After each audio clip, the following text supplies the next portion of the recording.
All right, you guys, happy Thursday. So Erika Kirk went onto Fox News last night and she made a plea for transparency. And I have to say I'm totally with her on that one, and I would like to join her in the pursuit of it with an open letter to her. In the same vein, one of the fired TPUSA employees has now posted a public video informing the public of exactly what's been going on behind the scenes and the real reason that they believe that a lot of people were fired. Now, after watching their boss get assassinated and after working 20-hour days, this young employee was subjected to a rather bizarre loyalty test. We're going to tell you all about that. So welcome back to Candace.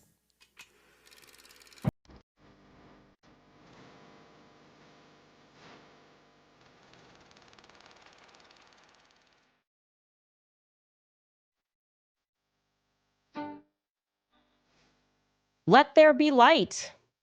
I mean, at least that was, in a nutshell, what Erika Kirk told the reporter Trace Gallagher in a one-on-one interview regarding what she is hoping to get out of these court proceedings. She wants transparency. Take a listen. I want there to be no hesitation in understanding of what happened to my husband that day.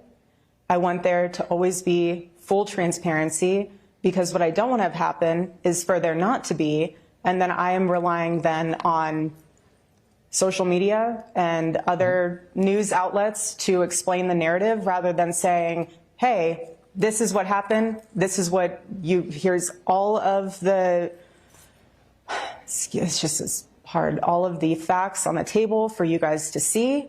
And you guys can see on full display what happened to my husband. And there is no ifs, ands, or buts or confusion as to who did it and why. I don't believe her at all. That wasn't convincing. I don't know what was hard about getting that sentence out. That seems remarkably rehearsed. It almost just seems like she forgot a line.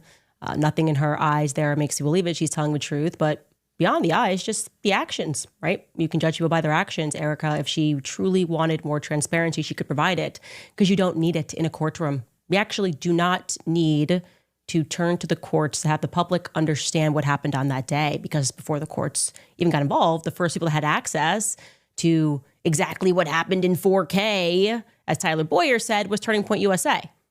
They seized the cameras. They could have said, here, I'm also going to have some private investigators take a look at everything and tell them what they think. I was one of the people that called and personally requested to view the tapes. I said, we don't have to release them. I just want to see the tapes. And they were immediately cagey. They've been cagey about information. They've been changing information for saying, oh, I didn't realize that we lied about this or we lied about that. So making this public plea to the courts, I don't know. I think that it stands in stark contrast to the actions that are available to Erika Kirk as the CEO and chairman of this massive organization. But exactly how massive? Anyway, I wanted to write this open letter to Erika because I know that Turning Point USA watches every episode of this podcast, and that people then take what I say back to her and they give her notation. So I would appreciate it if the elves at Turning Point USA just let her see this in its entirety. Here we go. Because more information has become available to me, I am feeling, well, I'm feeling some type of way. Here we go. Ready? Dear Erika, I thought it best to do this publicly. I think public conversations keep everybody honest. And there are some things that certainly need to be clarified, because sometimes the gap between the truth and the lie is what happens behind closed doors. You and Charlie began dating in earnest in 2019, and in retrospect, it was accompanied by a season of a lot of change. For one, I was getting married and virtually, therefore, joined at the hip with my fiance. He was sort of a new third wheel at all of our events.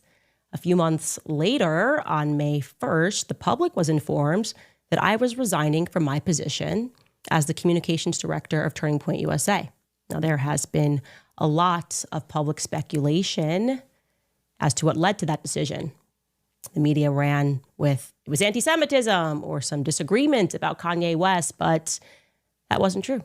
None of that was true. The truth, and I think that you very well know what the truth is, because you were around for it, is that Charlie and I had a disagreement which fractured my trust in him. He did something that he had never done before. He lied to my face about money. Now, in retrospect, I believe that the manner in which I discovered the lie might have been by design, but there's no need for us to delve into conspiracy when the facts are plenty enough. Charlie had taken a meeting down in Florida with Ike Perlmutter at Mar-a-Lago. It was a fundraising meeting.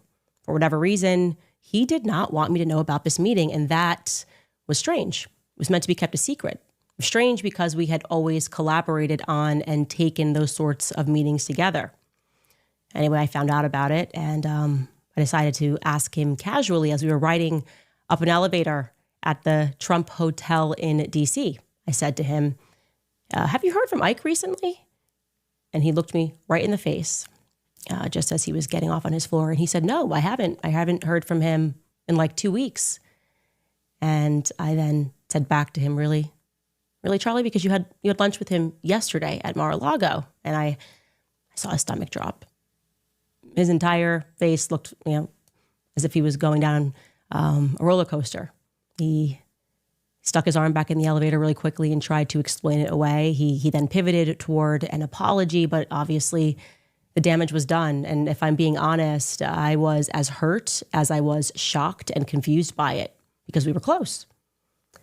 We did go back down to the lobby. We sat at a table and we talked. I don't even remember whether or not I was angry. I probably was. That does tend to be my choice emotion. But deep down, there was a part of me that knew that it was coming because of a lot of the new hires that were coming into Turning Point USA post-Kanye tweet. Charlie had new people in his ear that were hijacking his ambition, making him believe that money was the truest measure of success. Charlie was a brilliant fundraiser, everybody knows that, but he was also young. He was naive to what the wrong money could invite into his life, and I warned him. I warned him in that restaurant. I warned him specifically about Stacey Sheridan. Everything about her made my skin crawl. And I suspected she and Tyler had something to do with it. I also warned him about Schaefer Security and Dan Flood. You can check the text messages because you have them. And now I am left wondering, obviously, if Charlie had heeded my advice, if he would still be alive. I've also come to another realization that I missed at that time. Maybe the newest and the biggest influence in his ear. Who was that, obviously? It was you. You were the newest and biggest influence in Charlie's life. You kind of all arrived at the same time. And you too, Erika, you lied to my face as we sat down in that hotel and we spoke for 4 hours. But I want to be clear, it was different. You see, with Charlie, I could forgive him. We were always like brother and sister. We went on tours thereafter. But you didn't do it. When you lied, you didn't do it out of naivety. You didn't do it because you were young and being pulled into the wrong direction by bad faith actors. Andrew Colvett was never going rogue. You knew that. Every single evil thing that was done to me was done with your blessing. And I consider the onslaught of attacks that I had to endure, they were evil. Because you knew I was telling the truth and you authorized people with an incredible amount of money to attack one of the few people in politics who was actually grieving your husband.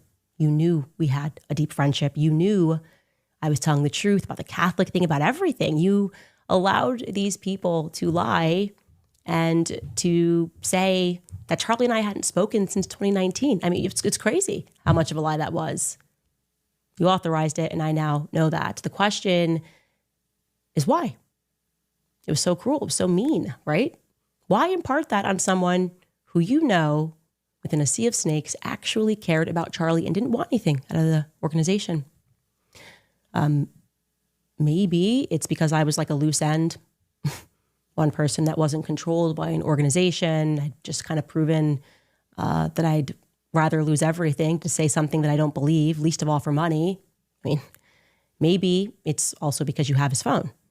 And when I revealed to the public that he had predicted his own death in remarkable detail, maybe you went back and you read the rest of those messages, the ones that I haven't yet revealed to the public, because in retrospect, those messages they're pretty terrifying because they're precise and it feels prophetic. Charlie was gifted. You know that. I know that. And the government most certainly knew that as well since he was a kid, which is why It was at least very interesting to me that you told the New York Times, something that most people didn't pay attention to, but you told the New York Times the night before his murder, Charlie's, and I'm going to quote this, you said that Charlie's adrenal glands were just going off. He couldn't sleep. I know enough about Charlie to know what that means. That means that Charlie was being bothered. He was probably having visions like he was in 2018, probably a clearer vision than the one that I had that you guys tried to mock, that danger was coming. And I'm going to go ahead and say that it wasn't about a Jezebel article written by some leftist. Please stop saying that because it's not true. I know Charlie, a leftist article didn't upset him in this way, didn't make him call a priest to pray over him. He thought someone was going to kill him. He did. He expressed that in writing, and you did not lose those text messages. You knew that. Charlie and I spoke a lot about his third eye. That's why that sentence caught my attention in the article. He spoke about the street lamps that would go off when he would run, about the special school that he had to go to. We spoke about a lot of the things that were strange in our childhood, the testing that both of us had to endure. We spoke about the fact that we could both astral project. You know all of this, of course. You have his phone. And how surprised we were when we learned that not everybody does that naturally. Sleep paralysis, you name it. We had conversations about it. And if Charlie's adrenal glands were going off, it was probably maybe for the very same reason that I pulled my kids out of school days before he was murdered, because I sensed danger was coming. And since we are being open, I also want you to know that it struck me as odd when you said in that interview with Jesse Waters that you wanted Charlie to have a good night's sleep. He was so excited. So you sent him to sleep in his daughter's room. I know, it just registered to me as a little bit backwards. If I wanted my husband to have a good night's sleep because of something he had the next day, I'd probably let him sleep in the room, and I would sleep in my daughter's room. I flagged that. I also thought what was interesting is that you said the next morning when he snuck in, he grabbed his wedding band. Again, minor detail, but I asked myself, why was his wedding band off? But enough with speculation. Here are the facts. I now have verifiable proof in writing that Justin Strife and you lied to me. You know exactly who Pierre is. Why did Justin Strife say that he had never heard of Pierre? It's crazy. Justin, why would you do that? Justin, you know him. You've met with him. You've personally met with Pierre. Erika, you've met with him in the wake of Charlie's death. I have, again, verifiable proof. So you can call your lawyers. You can spend another $1 billion on PR if you want to. Tell your lawyer to call my lawyer. I mean, you guys certainly have the money to do all of these things. It's not going to wipe away the truth, okay? The truth is that there was a deal on the table with Pierre, who, yes, is from France, born in France. And that deal was worth billions. Not millions, billions, plural, billions of dollars. Just after Charlie was shot, and again, I have proof, Pierre had a phone call with Justin Strife. He also had a phone call with Mr. Don Orico of Turning Point USA down in Tampa. And you know what's really odd? Somehow this Frenchman, Pierre, he knew that Charlie was dead before the rest of the world did. How did he know that? How did he know before I knew? Especially because he wasn't yet a donor to Turning Point USA. Why was he given so much priority? Frenchman. I'm interested. I know that after Charlie died, that deal went through. Yeah.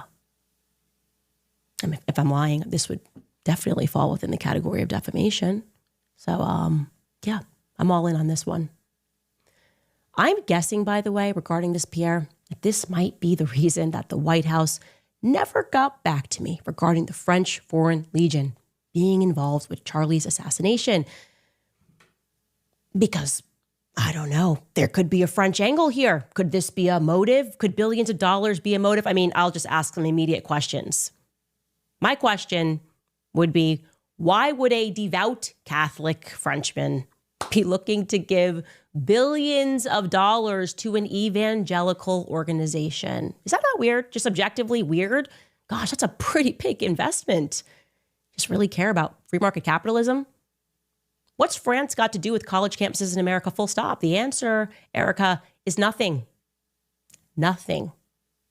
And one of the things that when I was a kid, and other GATE kids, since we've been speaking about the GATE program, when they put you in these special classes, they test you frequencies, sounds, they made us drink fluoride, all the weird stuff. But one of the things that they're especially interested in is how quickly you can put together puzzles. And I want you to know that I excelled at that. I was really good at putting together puzzles. I gotta tell you, I think the picture is starting to emerge here. I think I was right. My best guess is that it was Pierre Falcone all along of Angola Gate. We talked about it on the show. France, Israel, the United States. This time it would be Egypt rather than Angola, all working together. Maybe they were getting the band back together to traffic because, there's been a lot of trafficking that just keeps coming up in this investigation. These countries, these satellite of countries, you trying to pretend with your billions of dollars, got a PR, we can do all of this. And it was so crazy. Oh my God. A little joke about the Egyptian planes. What? Nothing to see here. This is my theory. There's a lot to see here because you were lying to cover Bibi Netanyahu's tracks. That's very strange. You were there when Bibi Netanyahu called. Andrew told me that Bibi offered to take Turning Point USA to the next level and that Charlie turned him down in the Hamptons at the dinner that you were a part of, but you don't remember that part. You say he's just calling about a letter that Charlie wrote 5 months earlier. The dinner that you thereafter allowed an army of influencers to claim never actually happened, but you were there. Oh, I was there every step of the way. None of this ever happened. Nobody wanted to address Bibi calling. Nobody made any statements about that.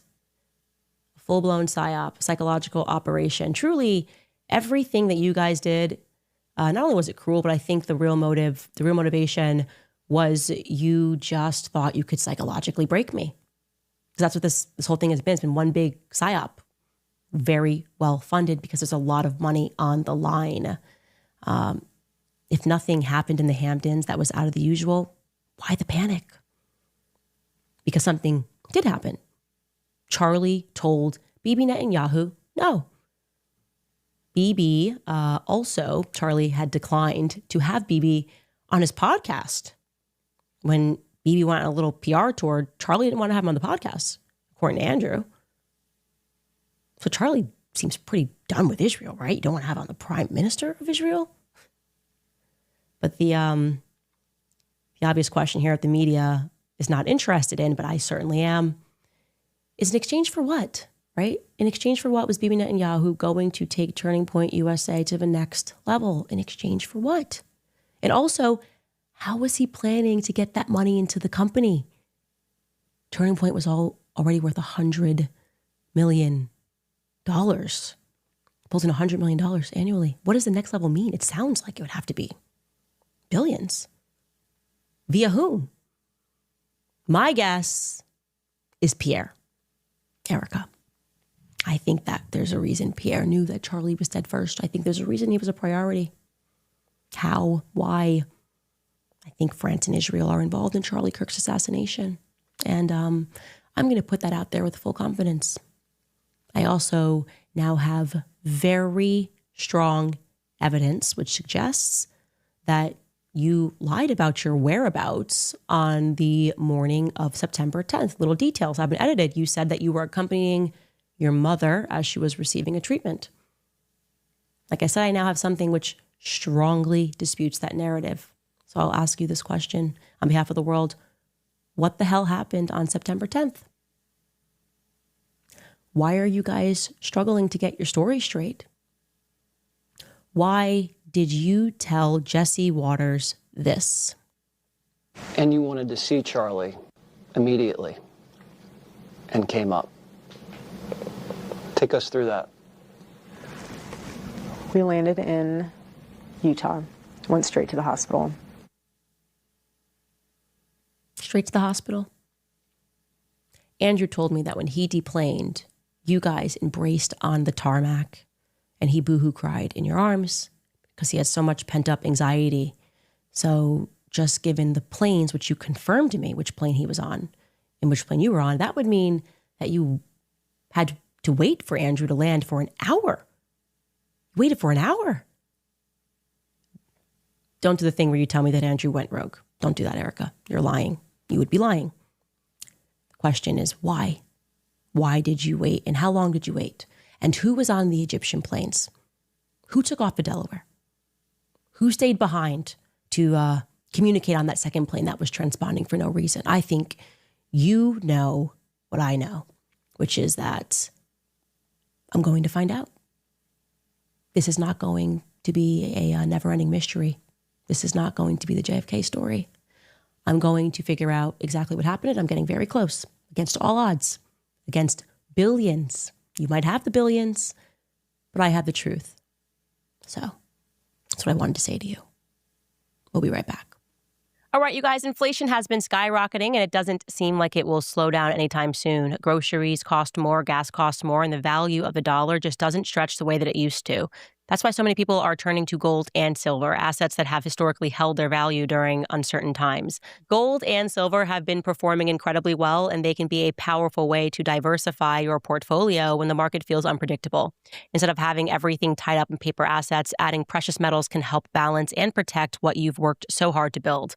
That's where Goldco comes in. Goldco makes it easy to learn how gold and silver can fit into your overall strategy. They'll even send you a free gold and silver kit so that you can understand your options with zero pressure. And their team, they are real experts, friendly, knowledgeable, and genuinely there to help you every step of the way. So if you're thinking about diversifying your assets, now is the time. Goldco is celebrating America's 250th anniversary with a limited time bonus offer.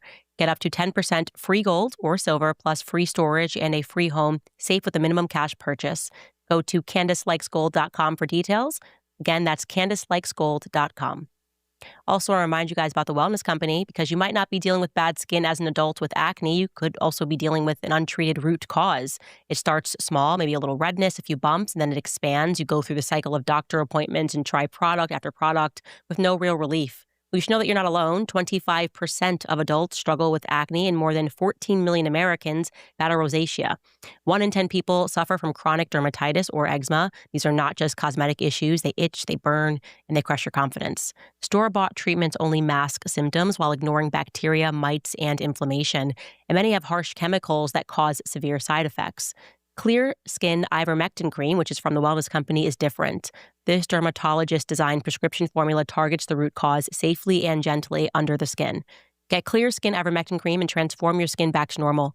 Visit twc.health/Candace and use code Candace at checkout to save $30 off plus free shipping. That's twc.health/Candace. By the way, I forgot to mention, Erika, if you could do me a favor. Doug DeGroot, that board member that announced you as the CEO, he made it really biblical. Could you send him my regards? I know he was meeting with Mikey the other day. They were discussing how to invest money. It's so weird. Mikey went straight from high school, was just Charlie's intern assistant, and now he's sitting down with board members and discussing how they should invest into restaurants. Just send him my regards, because we're everywhere. And we're watching and we're listening. The whole world is invested in solving this. And so, hi, Doug. Anyway, I wanted to also play for you guys. We had been wondering what was going on behind the scenes at Turning Point USA. We told you about the firings that have been happening, people that were hardly given an excuse as to why they were fired. And I, in particular, told you a story about one young woman who had worked there for, I think, 4 or 5 years and got fired over or questioned over an Uber ride. Well, she has now dropped a video, and I'm going to play it, about 5 minutes of this video, so you can listen to her describe what happened to her, because it gives us insight into how this company is running with Charlie gone and with Erika at the helm of it. Take a listen. My name is Aubrey Leitch, and I am the former public relations manager for Turning Point USA. And I was a part of the recent kind of mass termination group at Turning Point, and was let go about 3 weeks ago. And at the time of my release, I was working for the ATK company, which is spokesman Andrew Colvet's private business that contracts out with the Turning Point kind of ecosystem. So encompassing of Turning Point USA and Turning Point Action. I was working directly for him. Prior to that, I did work for Turning Point USA. So I've been with the organization since 2021, September 10th, 2025.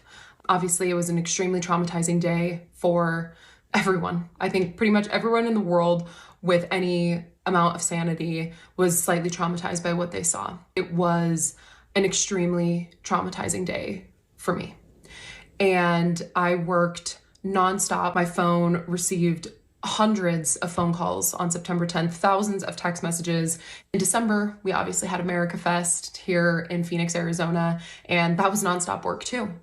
And so really, it's just been go, go, go for almost the past 6 months. During the memorial, for example, I literally did not sleep for over 48 hours. Despite all of that, I want to go ahead and fast forward to my termination, which took place about 3 weeks ago.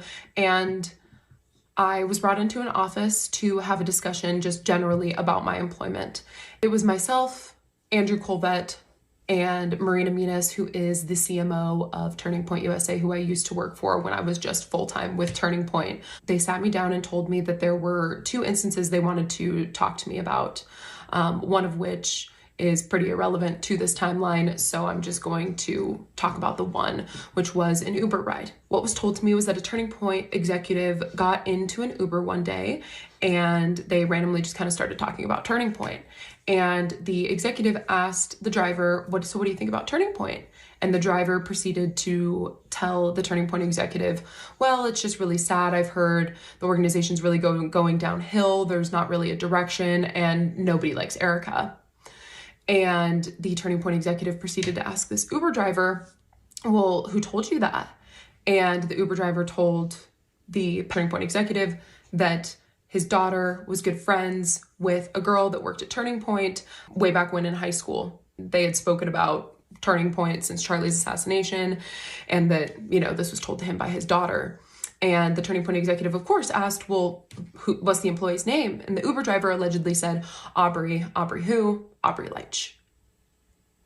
And the story was presented to me as one of the reasons for my termination. Turning Point has not insinuated this. They never told me anything like this. However, I just have a gut feeling that I was terminated from Turning Point because I am questioning the narrative of what happened to my role model and CEO, Charlie Kirk, on the day of his assassination. It is from my own experience that you can't question the narrative and work at Turning Point.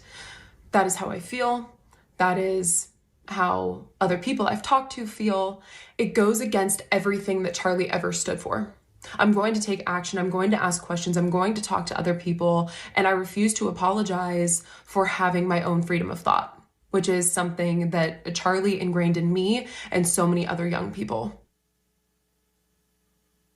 First and foremost, just want to say the idea of being brought into an office and questioned by your boss about something an Uber driver said. What is this, Gossip Girl? I mean, what CW show are we watching here where you get pulled in and asked a question about what you said to an Uber driver? Maybe. I mean, maybe she said it, maybe she didn't say it, but isn't it kind of your right to go home and talk trash about work? Isn't that kind of what everybody does when they leave? I assume. I know I'm lovely, but I'm sure that people in the control room go and they vent about work in general because that's a normal thing to do. The idea of a CMO asking questions to an Uber driver is bonkers. Okay, these are loyalty tests and these people are completely and utterly deranged. Secondly, I want to say this. Even if every employee was terrible, like actually deserved to be fired from their job, I would probably, after pulling in $250 million, say, we got to hold for a year because they just literally watched Charlie Kirk be assassinated. There's like a degree of respectability there, like a grieving period for a year. We're going to make sure there's no other transitions in your life and keep things solid. No, they just were like, peace out. And I think she's right. I think in the end there, when she says that this was actually motivated by them going after people who they suspected were not loyal to Erika or people that didn't seem to fully buy what happened on September 10th, which, by the way, is everyone. They're going to just have to get rid of everyone. And I think eventually they will and start anew. The entire world. I don't even know who they're going to bring in their place. I see they're advertising now. No one is buying what the feds are selling. No one is buying what Erika is selling. Nobody is buying what any person is trying to sell to us about what took place on September 10th. Okay. So I don't see what direction they're heading into. I have no idea what that organization is going to become, but I'm getting closer. I'm getting real close to understanding what happened. I think just going through the questions, the who, the what, the when, the where, the why. I think lying about knowing Pierre, Justin Strife, that signals to me that there's a fear. Why didn't you want us to know about Pierre? Because if he was just somebody who was going to give billions of dollars, you just be like, oh yeah, I spoke to him. Like, I've been in communication. He just happened to call me at that time. If I may issue you guys a report card, far be it from me to do this, this is where you guys messed up. Stupid lies, not behaving in the way. Forget everybody grieves differently. Nobody grieves in the manner of allowing people who were actually enemies of your husband to open up AmFest. Like that, if I'm being honest, the first moment that I went, oh, something is very wrong, was when Ben became the defender of Charlie Kirk. I mean, I just knew too much. It's like, whoa.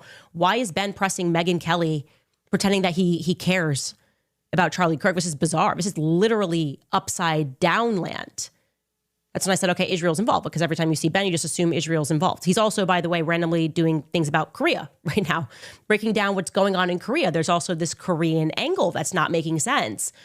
You fumbled the ball there. If I was running the game, I'd say, hey, let's like pretend we're only going to allow Charlie's friends around because we're actually grieving. This is where the PR went sideways. It just seemed like a pay to play is what AmFest looked like. And it looked like people that were paying Israel, right? It seemed like Israel was paying. Maybe I would have also waited to drop the Shabbat Shalom book, maybe while people in the air were going, looks, feel like Bibi maybe did it because he's saying he didn't. And it's kind of weird to feel like you have to say you didn't. I would have said, maybe let's roll the book out Q1 2026. And maybe let's not do it with Barry Weiss. I feel like that's not like Charlie's buddy. But you guys didn't do that. You kind of like went right in there. So it seemed, I think you guys fumbled a bit there. Silly lies, lies that didn't really make sense. And I don't know, thinking that we were going to accept that like Laura Loomer and Ben Shapiro were now the friends of Charlie Kirk, and the people that were actually his friends were his enemies, attacking Tucker Carlson, demanding he get canceled, me attacking me nonstop. You fumbled. I think you fumbled in the performance. I am not sold on it. And with what I know and what I'm getting close to, I don't think there will be a person in the world that's sold on it. So other than the people you bought and purchased, who are going to become very obvious in the coming weeks, is what I will say. Anyway, I saw that Tim Dillon wrapped his show where he was lamenting how it's all just so fake. Everything is so fake, and that is how it has felt from start to finish here. Everything that it feels like, as he says, we are just kind of watching a really bad reality show, and you're wondering when they're going to stop, when they're going to admit that they lied about everything, but they just kind of keep going. Here's what Tim Dillon had to say. The tech people that were very liberal are now very right-wing, and they'll be very liberal, and they don't care. They don't care. And then the people that came to power criticizing free speech, criticizing the lack of free speech on social media are now shutting down free speech on social media. So it's obvious that a lot of this is fake. And it's performative. It's a show. It's a reality show. I mean, it's not necessarily the funniest episode we've done, but it is the truth. It is what's happening. It is what's happening. And in this time, you can really only trust one person. There's one person that I trust in this time. There's only one person I trust, and it's Erika Kirk. Good night. The comedians. I trust that Erika Kirk, with the $250 million a Turning Point earned off of the back of their employees who are working 20-hour days and a sympathetic public, well, sadly, those employees that were fired, not even given an excuse, at least Aubrey got an excuse, some of them got nothing, as we showed you, are now starting a GoFundMe because they didn't get anything. They didn't get a bonus. They got nothing. And they have put this up on GoFundMe, the Purge Fallout Fund. I believe this is supporting 8 employees. And so I wanted to promote this. And I'm hopeful that Erika can donate to it. Maybe. I mean, could they get $100 for 20-hour days? Get $100 so they can get a grieving counselor. Maybe they can buy himself a dog to pet. I think that would be great if Turning Point USA. I can't believe that they raised $250 million and these people are on GoFundMe.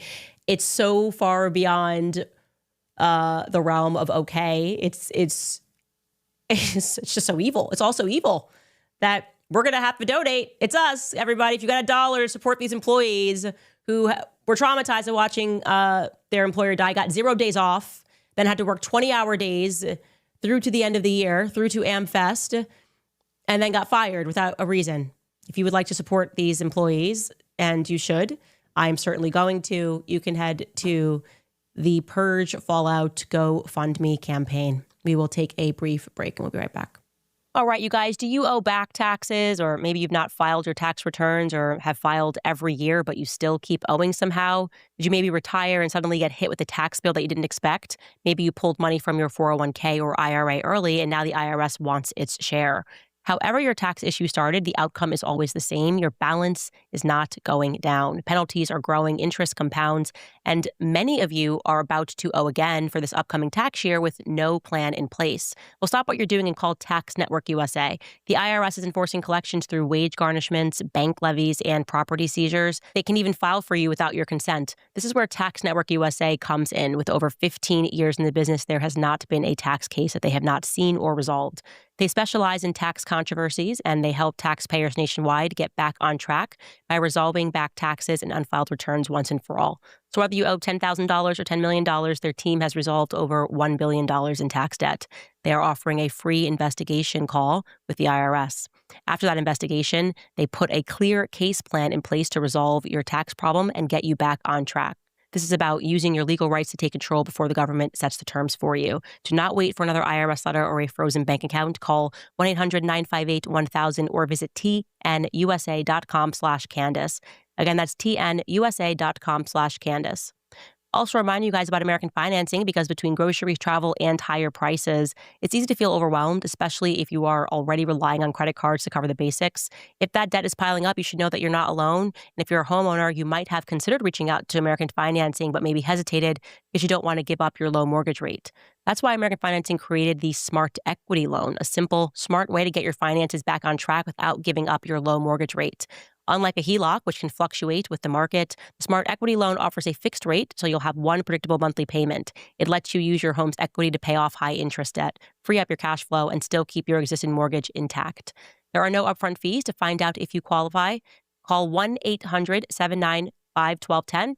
Again, that's 800-795-1210, or visit americanfinancing.net/Owens. Again, that's americanfinancing.net/Owens. Who is Pierre? Who is Pierre from France? Who's giving billions to Turning Point USA Catholics? This is on us. He's a Catholic, born in France, living in Tampa area in Florida. Somebody knows something, getting involved, building potentially a shrine down there. Who knows? But we're going to figure this out. If you know something, more tips at CandaceOwens.com. I have so much more for you guys. I have been slow playing this, obviously, because they wanted to pressure me to put everything out instantly, but I'm not an idiot. I need to know every single person at that company who betrayed Charlie. I need to know every single one of them. I need to know the good guys and the bad guys. And anyways, what I have to show you guys next week is just going to completely blow your minds, because I'm beginning to work through how it all worked. And Charlie was completely and utterly infiltrated. Like I said, I know for a fact that $1 billion deal was real. It was not imagined. Erika and Justin Strife know exactly who Pierre is. Justin has met with Pierre. So is Erika. If you'd like to support our independent work, you guys can head to the website. You can go to CandaceOwens.com. You can buy new kits, gear, new merch, always available. Also, the documentary What a Woman Is available for free on our website until 9 p.m. Eastern tonight. So feel free to watch that. And we also, by the way, we have now a Spanish, a Portuguese, and a French channel. Good thing we have a French channel because France is very involved. My instincts were correct. And how did I get there? Well, following the Egyptian planes. LOL. Ha ha ha ha. Right, Erika? Nobody from Egypt. Yeah. What about Israel? A lot of countries donating, I bet. Top comment from last episode is, can we stop calling them elites and refer to them instead as the deletes? And we should just refer to them as the cult. The cult. The satanic cult. I totally agree with you on that. Let's get some of your comments from today's episode. We have Courtsy, who is writing, I read that. Corey Henry wrote, Candace, I love you. This is the Truman Show. That's why Andrew said, Candace, it was supposed to be you. That was a part, I think, of a very well-planned effort to psychologically traumatize me. They were trying to neutralize me psychologically, like I said, because I was the one loose end. Everybody else is working for some organization, being told they have to say, and I'm just out here saying how I feel and willing to lose money and take those risks because I'm not siding with the side that harms children. I'm just not going to side with pedos. I'm not going to do it. So yeah, I think that was a part of it. And it was sophisticated, like military level psyop, if I'm being honest, psychological operation to traumatize me and then to have people fighting me before I can even process what happened to Charlie. They're coming after me. They're attacking me. You get all these influencers taking money. I can't believe Candace. And it was just meant to wear me down, but it didn't work because I read the Sigmund Freud books. I know what that looks like. I knew, but it was a psychological operation. And I got through it. And I got through it in large part, not because I'm particularly tough, but because I was motivated by true friendship with Charlie. And I had the people. I had you guys telling me to keep going and defending me in the comments when I genuinely felt like I was just so confused. I genuinely was so confused at what was happening, like why they were just going to pretend up was down and down was up, and that I was the enemy when I was actually the friend. And I really do, just from the bottom of my heart, want to thank you guys, because when I was definitely feeling weak, if I didn't look like it, you guys were strong. So I want to say that. The decentralized intelligence agency has brought us to this moment. This was not the work of me. It was the work of everybody. Everybody had a piece of the puzzle, and I just pulled it together on this podcast. Alaska Dog Lady writes, truth wins. Christ is king. They've got money. They always do. They print it. We have truth. And what also I think has happened is Charlie's gone. Charlie was the godly one there. Charlie, that's, like I said yesterday, the deal, when you do a deal with the devil, you no longer have access to the creative force. You have to steal, you have to lie, you have to cheat, but you can't create. You instantly just become stale. And that's what I am sensing and feeling at Turning Point USA. Now you have to rely on lawyers and legal letters. And yeah, that's what happens, sadly. Mary Everett writes, it's not billions, but I hope that this helps. Do not let these demons get away with it. Thank you so much. And truly, anybody that's giving right now, I'd rather you give to the employees. I mean, just what happened to them is so wrong. I can't believe we're saying it. Like I said, this feels crazy. We're in like crazy town right now. I'm asking you to give to employees that worked for an organization that made $250 million in a couple of months. This is crazy town. But again, we're the good people, and they deserve something. And by the way, that she didn't mention this in the video, but that young woman, they also then fired her fiance. So their entire income in one house was wiped out in one day. No explanation given to him. You're married to the wrong person? I don't know. U.S. flag poll guy writes, U.S.'s of B's are going to feel the wrath of citizens of this republic. Who the hell do you think you are to come into this sovereign country and unalive Charlie and expect us to watch? Yeah, they wanted us to watch. And then they yelled at us for still talking about it. I mean, it's I laugh because it's it's like made up evil, where it's like cartoonishly evil, right? It's actually, if you put it in a script and try to sell it in Hollywood, they say, oh, this is just unbelievable. It's just not, we can't actually, no one will actually believe this is biblical evil, truly biblical evil. Cat Lady for America writes, stay safe, Candace, go Max, the truth will prevail. GN2176 writes, yesterday I heard Candace revisit Charlie's plea, the outcry to others concerning they are going to kill me text. That is hugely important in this case, not only for the defense, but for the prosecution to avoid them. Keep pushing on Charlie's text messages. Yes, I've said, I'll say it again. Those messages were sent on iMessage. They, unless someone deleted it before they handed it to Erika, it's possible, you know, I'll throw that out there. It's possible, but they were sent on iMessage.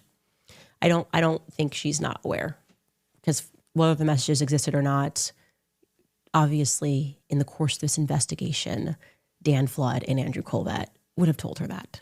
Hey, I got this text message. Amy O writes, you are Charlie's David, Christ is King. Keep going, Max, and stay Max. Thank you, Amy. Cone Film writes, boycott Turning Point USA's halftime show. I forgot they made the announcement about that halftime show. You know, I like some of the performers that are in it. I can't. I'm sorry. Nope. Won't stop liking those individual performers, but I will not be watching Turning Point USA's halftime performance. Kelly writes, I am Catholic, and I've been with you and Charlie since PragerU. Your conversion was in my prayers then, and your safety is in my prayers now. I have no doubt Charlie is in heaven with Our Lady praying for your protection. Christ is King. I thank you so much. I think the prayers have been guiding us. I feel that the path has been lit in certain ways. I get an email at the right time, and then the puzzle is starting to come together, and we are getting very close to a full picture without question. Jonathan Newton writes, in Acts 7:43, Stephen tells the Jews before they killed him that they carried the star of Remphan in the wilderness. That's correct. That's a 6-pointed star. Also in Zechariah 5:11, it says that wickedness will return. That is where Babylon is. I love your show. I agree. And thank you guys. I mean, this has been a journey. Speaking about, I have learned so much, and I think we've all learned so much. I mean, we're talking about Gilgamesh on this show and Nimrod, and we're talking about the Bible and true evil. And I have to think that awakening is one thing good that's come out of this. I think many of us were asleep. Even those of us who feel like we were awake couldn't comprehend this level of evil. And it is this level of evil without question. So we will see you guys on Monday.